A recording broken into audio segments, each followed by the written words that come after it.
এজন্য বিশ্বনবী বলতেন আসাদুহুম ফি আমরিল্লাহি ওমর, আমার দ্বীনের ব্যাপারে সবচেয়ে কঠোর ওমর। বিশ্বনবী বলতেন আমার পরে কোনো নবী নাই, কোনো রাসূল নাই, তবে আমার পরে যদি কেউ নবী হতো আমার ওমর নবী হয়ে যেত। সুবহানাল্লাহ। লা নবিয়্যা বা'দি ওয়ালা রাসূল, আমার পরে রাসূল নাই, কোনো নবী নাই, তবে লাউ কানা বা'দি নবিয়্যুন লাকানা ওমর।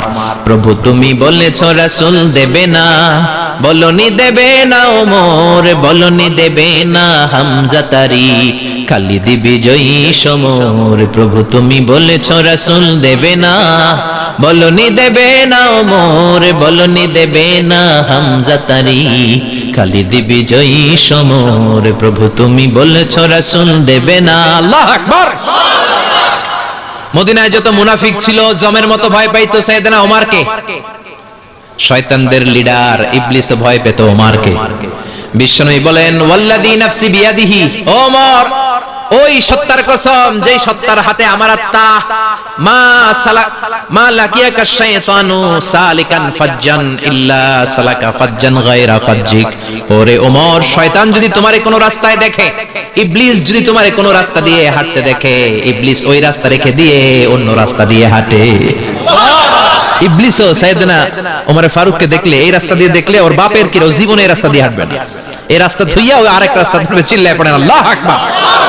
কাফেররা ভয় পেত, মুনাফিকরা ভয় পেত, শয়তান ভয় পেত, এমনকি বিশ্বনবীর বিবিরাও ভয় পেত। সুবহানাল্লাহ পড়েন। বিশ্বনবীর বিবিরা বিশ্বনবীরে ধরলেন আমার এইটা কিনা দেন, ওইটা দেন। বিশ্বনবী কয় টাকা নাই, ক্ষমতা নাই, সামর্থ্য নাই, বেশি কথা কইলে তালাক নিয়ে যাও, তোমাদের চেয়েও সুন্দরী অনেক সতী সাধবী নারী আল্লাহ ব্যবস্থা করে দিবে। বিবিরা মাঝে মাঝে খুনসুটি করতো, নবীরে ধরতো, এটা নাই ওইটা নাই, এটা দেন। একবার সব বিবিরা টাইট করে ধরছে, ও নবী আয়েশার ঘরে যেদিন থাকেন সাহাবারা বেশি হাদিয়া পাঠায় কেন, আমাদের ঘরে যেদিন থাকেন পাঠায় না কেন? কালকে জুমার নামাজের পরে ঘোষণা দিবেন সবার ঘরে সমান সমান হাদিয়া। নবী কয় আমি হাইতান্ন। ও মিয়া, কে হাদিয়া দিবে, কটুক দিবে, এটা কি ইমাম সাহেবের কাজ? ইমাম সাহেবের বাসায় কে কোন দিন কি খাওয়াবে, কি গিফট দিবে, এটা তো কে যে গিফট দিবে তার ব্যাপার। বিশ্বনবী বললেন আবু বকরকে সবাই ভালোবাসে, তাই আবু বকরের মেয়ের ঘরে যেদিন আমার ডেট পরে থাকার সময় ওই দিন হয়তো বেশি হাদিয়া পাঠায়, তোমাদের ঘরে পাঠায় না, আমার বলার কোনো সুযোগ। বিবিরা কয় না আপনারে বলতেই হবে। নবী কয় আমি পারবো না, বিবিরা কয় পারবেন। ইন দ্য মিন টাইম দরজার উপর থেকে কে যেন সালাম দিল, আসসালামু আলাইকুম ওয়া রাহমাতুল্লাহ। বিশ্বনবী বললেন ওয়া আলাইকুম আসসালাম। বিশ্বনবী বুঝতে পারলেন সালামটা আমার ওমরের সালাম। বিশ্বনবী সালামের উত্তর দিয়ে বিবিদের দিকে তাকায়, দেখে একটা বিবি ওর সামনে নাই, সব উধাও, ভ্যানিশ হয়ে গেছে। ওমর সুবহানাল্লাহ পড়বেন না? এই জন্য ওমরকে শয়তানও ভয় পেত। আমাদের বাচ্চাদেরকে, আমার মেয়ে একটা মাত্র মেয়ে, খাইতে চায় না, শুধু আমার মেয়ে না, অধিকাংশ বাচ্চাদের এই অবস্থা। ওর আম্মু দিক দিয়ে খাওয়ায়, আবার দৌড় দেয়, আবার আমি খাওয়াই, আবার কান্নাকাটি করে, বলে গল্প শোনাও, তাইলে খাবো। এখন গল্প শোনাইলেও খায় না। বর্তমান সময়ের ছেলে মেয়েগুলো এরকম, এত জ্বালাতন করে, খেতে চায় না তো বলতে হয় বাঘ আসবে বাঘ, সিংহ আসবে সিংহ, সিংহ মামা আসবে, ঘুমাও ঘুমাও, এগুলো আমরা বলি না? বড় দোষী তো আপনারা কি বলেন? বাচ্চা যদি না ঘুমায়, না খাইতে চায়, এগুলোই তো বলে। বাঘ আসবে, বিড়াল আসবে। মদিনাতে ওমরে ফারুক যখন খলিফা, মদিনার কোন বাচ্চারা যদি না খেতে চাইতো, না ঘুমাইতে চাইতো, মদিনার মায়েরা বলতো তাড়াতাড়ি ঘুমাও, ওই যে ওমর আসতেছে ওমর। আল্লাহু আকবার। কি শাসক ছিলেন সাইয়েদনা ওমর! সবাই সমান, উনার বিধান, উনার রীতি সবার জন্য সমান। মদ খাওয়ার অপরাধে নিজের কলিজার টুকরা ছেলে আবু শাহমাকে 80টা বেত মেরেছে। হাদিসটা দাঈফ, তবে শিক্ষা আছে আমাদের জন্য। 80টা বেত মেরেছে। এক রাওয়ায়াতে পাওয়া যায় বেত মেরে ছেলেটাকে আহত করে ফেলেছে, আর এক রাওয়ায়াতে পাওয়া যায় পিটাতে পিটাতে ছেলেটাকে দুনিয়া থেকে শেষ করে ফেলেছে।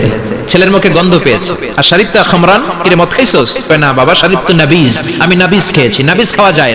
নাবিজ হচ্ছে রাতের বেলা আরবরা দুধের মধ্যে শক্ত খুরমা ছেড়ে দেয়। 1 কেজি দুধের মধ্যে 10টা শক্ত খুরমা ছেড়ে দিলে সকালবেলা দুধের কালারটা সাদা থাকে না, শক্ত খুরমার রস টেনে ওটা লাল হয়ে যায়, খেতে বড় মজা, এটাকে বলে নাবিজ। কিন্তু সকালেই খেতে হবে। ওইটারে যদি 3 দিন জমায় রাখেন, 4 দিন জমায় রাখেন, ওইটাও গাঞ্জা হয়ে যাবে, ওইটাও তারি হয়ে যায়, মদ হয়ে যায়। সাইয়েদনা ওমরের ছেলে এই কাজ করেছেন, একটু তারির স্বাদ নেয়ার জন্য 4 দিন রেখে দিয়েছে। সাইয়েদনা ওমর বললেন কি খাইছস? কয় মদ খাই নাই। নাবিজ খাইছস? এদিকে আয়। ইফতাহ ফামাক, মুখ খোল। হা করার পরে মুখের সামনে নাক নিয়ে গন্ধ দেখে মদের গন্ধ, কলারটা ধরে মসজিদে নববীতে নিয়েছেন। ইন দা মিন টাইম মসজিদে নববীতে জোহরের নামাজ হয়। নিজের ছেলেকে মসজিদে নববীর উস্তানা বলে, উস্তানাতু মসজিদে নববী, মসজিদে নববীর পিলারে বেঁধেছেন। যেহেতু উনি খলিফা, মসজিদে নববীর ইমাম, জোহরের নামাজের ইমামতি করলেন। সালাম ফিরালেন, আসসালামু আলাইকুম ওয়া রাহমাতুল্লাহ, আসসালামু আলাইকুম ওয়া রাহমাতুল্লাহ। সালামের পর বললেন, মাকানাকুম ইনদানা হাদ, সুন্নতের পর বসে যাবেন, আমাদের একটা হদ আছে। আল্লাহর দেয়া যে বিধান, বিচার, এটাকে আরবিতে বলে হাদ, প্লুরাল হচ্ছে হুদুদ। আমাদের হুদুদ আছে, মানে গুরুদণ্ড আছে, বসবেন। হাজার হাজার মানুষ সবাই ওযু করে যখন ঢুকতেছিল, দেখে আবু শামা পিলারে বাঁধা। সবাই তো আশ্চর্য, কি আজীব তামাশা, প্রেসিডেন্টের পোলা বাঁধা।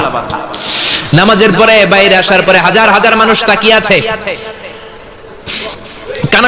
কানাঘুষা শুরু হয়ে যায়। সবাই বলে কি হয়েছে? ওমর কয়, আমার টানাটানি করা যাবে না, এই যে থামেন, এখন টানলে কি হবে আমি জানি, খুব বিশৃঙ্খলা হবে, দাঁড়ায় শুনেন, দাঁড়ায় শুনলে ডবল সোয়াব। আমি চলে গেলে এরপর আপনারা টানাটানি করে ঢুকেন। কথা শুনতেছেন তো? মনোযোগ আছে? লোকদের মধ্যে কানাঘুষা। প্রেসিডেন্টের ছেলে, কেউ কয় ওমর মনে হয় মারবে না, যেহেতু নিজের ছেলে তো একটু ধমকি দিয়ে ছেলে দিবে।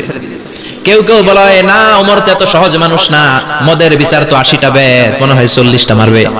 কেউ কয় না, 80টাই মারবে। ওমর চেয়ারে বসে জল্লাদরে ডাকলেন, বললেন, ইবদা বিসমিল্লাহ, নে চাবুক শুরু কর। বাইতুল মাল থেকে শক্ত সাইজের একটা চাবুক আনবি। জল্লাদ চাবুক এনে দাঁড়ালেন। ওমর বললেন, ইবদা বিসমিল্লাহ, শুরু কর। জল্লাদ মারতে শুরু করেছে। ওয়াহিদ, ইতনাইন, তালাতা, 3টা মারার পরে এক থাপ্পড় মেরে জল্লাদকে 3 হাত ধরে ফেলে দিলেন। ধমক দিয়ে বললেন, তুই চাবুক মারস নাকি চাকরি বাসাস? আসলে জল্লাদ কিন্তু আস্তে মারে নাই, দেহের যত জোর ছিল জোর দিয়ে মেরেছে, কিন্তু ওমরের পছন্দ হয় নাই। ওমর বলে, আইন্দাকা তালাতা আইন্দি ওয়াহিদ, তোর হিসাবে চাবুক মারা হয়েছে 3টা, আমি ওমরের হিসাবে মায়ের হয়েছে 1টা। চাবুক আমার হাতে দে, আমি 2 নাম্বার থেকে শুরু করি। ওমরে ফারুক 2 নাম্বার শুরু করলেন। 2, 3, এক একটা চাবুক মারে, ছুপ করে চামড়া ছিলে, রক্তগুলো মসজিদে নববীর বারান্দার পিলারের মধ্যে লাগে। ওমরের চেয়ে শক্তিশালী দ্বিতীয় কোন পুরুষ মদিনার জমিনে ছিল নাকি? ওমরের হাতের মাইর। ছেলেটা চিৎকার দিয়ে বলে, বাবা, ও আব্বা, আর মদ খাবো না, ছেড়ে দেন, আর খাবো না।